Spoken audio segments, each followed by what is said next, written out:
Hello, Peeps, friends, and fans, and welcome to our channel, Mama and Little Meadow. Say hello. She's camera shy. Today's episode, we're going to be going to Lake George, New York. On Mama and Meadow Day, Meadow got to take an Uber down to Lake George, and she went on a boat cruise around Lake George. Yeah! The next day, Mama got to go, and I took a trolley. There was literally a trolley that you could take right in front of the campground, and it was, I believe, King Philip's campground. Very nice, right down the road from Lake George. It can't be more than a mile or so. Give $1 to the trolley, people. Takes you down there. Good to go. So the first day, Mama and Meadow's day, was on a boat cruise of Lake George. The next day I went to William Henry's fort, and then I did a little walk around town. Beautiful day, fantastic. Again, one of my favorite trips. So, if you like this, and hopefully want to see the next couple of million videos that we're going to do, just like, share, subscribe, hit the little bell, ding ding, so that you'll get notifications of our next trip.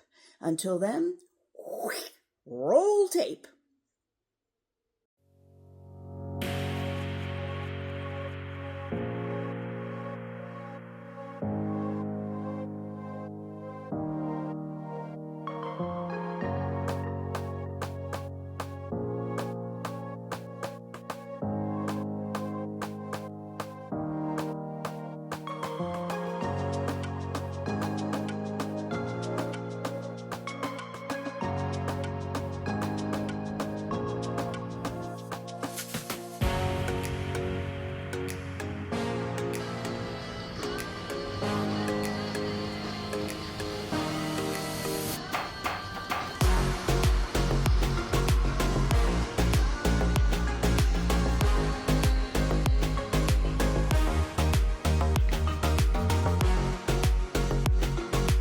Sirius XM. Once again, good afternoon and welcome aboard the Adirondack for our cruise on Lake George, the Queen of American Lakes. And as we get started here, I'd like to tell you a little about the lake itself. Lake George is a natural lake extending for 32 miles.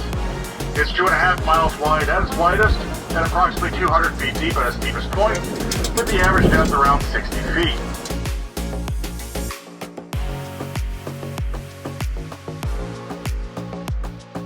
The archives have found the original blueprints.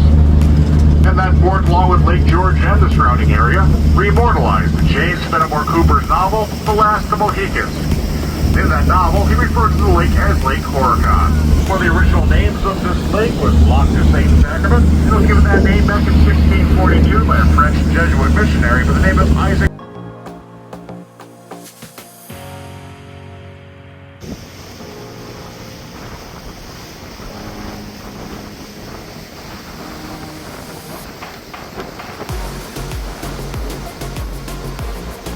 On our left side now is the steamboat Minnehaha. She belongs to the Lake George Steamboat Company, which has been operating here on Lake George since 1817.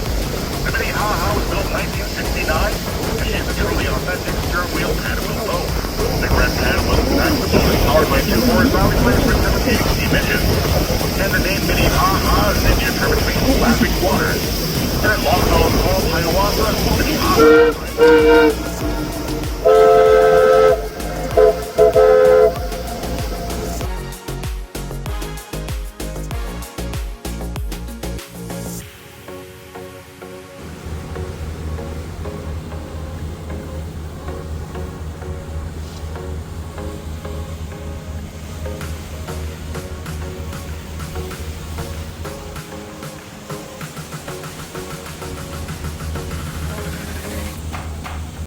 Then coming up next will be Green Harbor.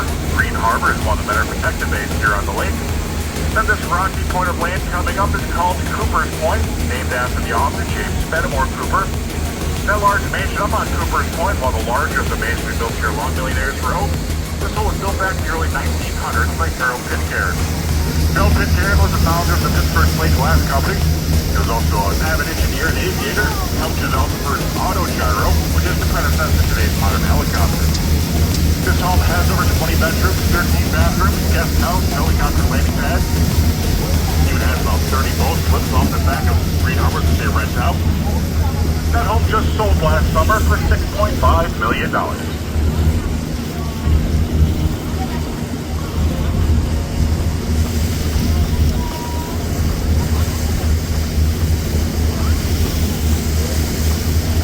And this next bay coming up on our left will be Still Bay.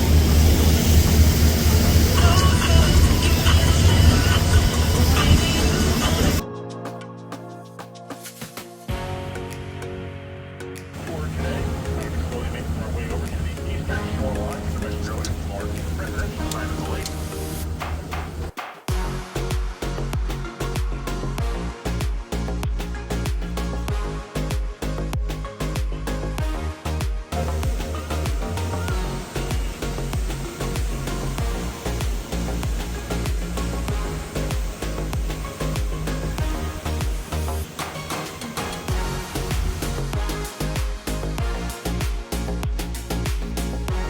Worry, because the water off this rocky shoreline drops straight down to a depth of 120 feet.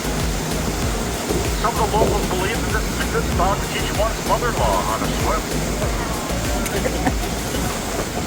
This stretch of property along with the White Boathouse and the new and white buildings up above are all part of St. Mary's on the Lake. St. Mary's on the Lake is owned by the Paulin Fathers out of New York City. They've been studying their seminaries here for over 100 years.